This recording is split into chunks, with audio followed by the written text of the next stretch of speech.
Good morning and welcome. This is Father Marcus from the Costa Blanca Anglican Chaplaincy. Delighted to see you and thanks for tuning in.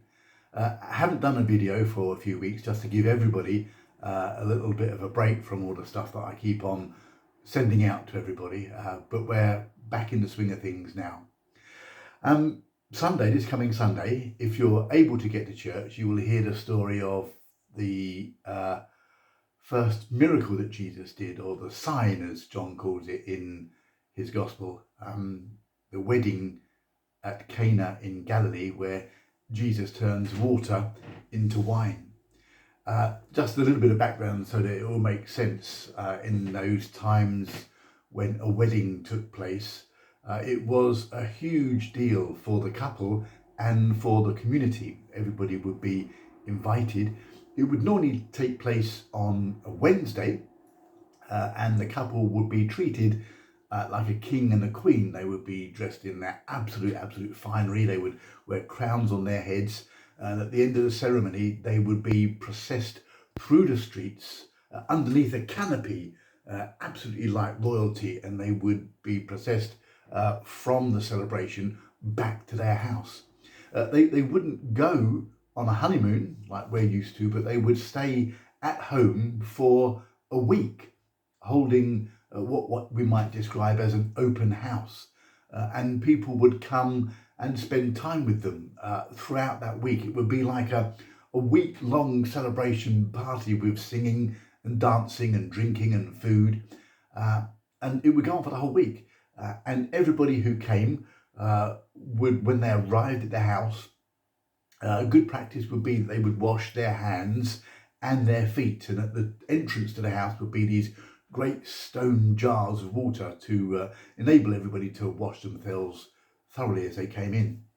And it was during this celebration, during this week-long great party, when Jesus and his mother were there, that the hosts realised that they'd run out of wine.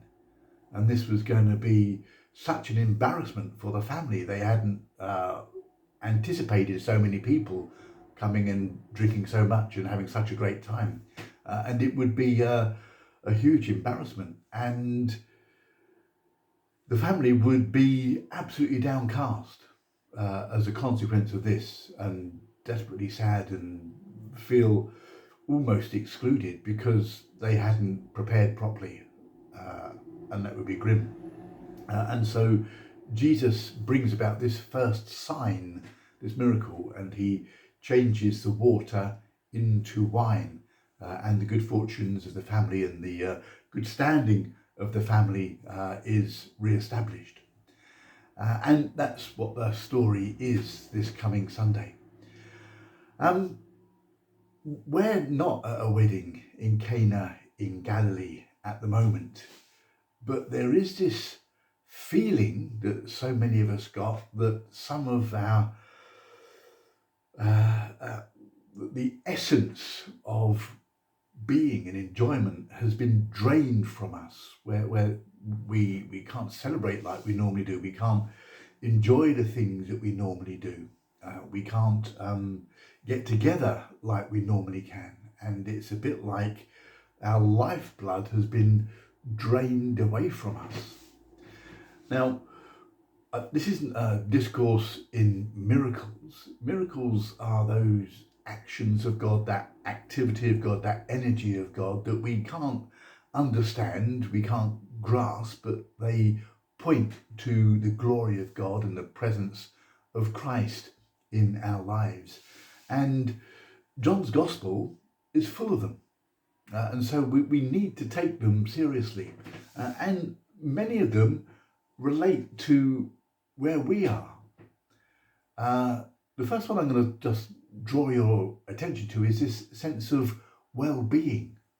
The official from Capernaum sends for Jesus to heal his son because his son is really suffering from a lack of well-being. He's just not well. He's just not well. And Jesus manages to bring about healing and wholeness for him from a distance. He just says it'll be okay. He doesn't even have to walk with him. He's there. And the man by the pool, the disabled man who's got no energy, he can't get into the pool. The deal was that when the water was disturbed, it would have healing properties, but this man was so weak, he didn't have the energy to get into the pool when the water was disturbed. And Jesus brings about his healing and wholeness. And then a lack of energy. When all the crowds of people had flocked to see Jesus, and they'd stayed there for ages and ages listening to him and witnessing what he was saying, they were exhausted and they had no food and they had a lack of energy. And then we have the story of the feeding of the 5,000. So Jesus restores their energy. And then the disciples, they were out on a boat in the sea, and the storm was breaking, and they were scared, they were terrified, they were fearful, they didn't know what to do. And Jesus approaches them walking on the water, and he calms their fears just by his presence. And then the man born blind, he couldn't see, he just wasn't able to grasp what was going on around him. He just couldn't see, and Jesus brings about the healing. He restores his light. He lets him see what's going on. And then Lazarus' death, and Jesus brings about life.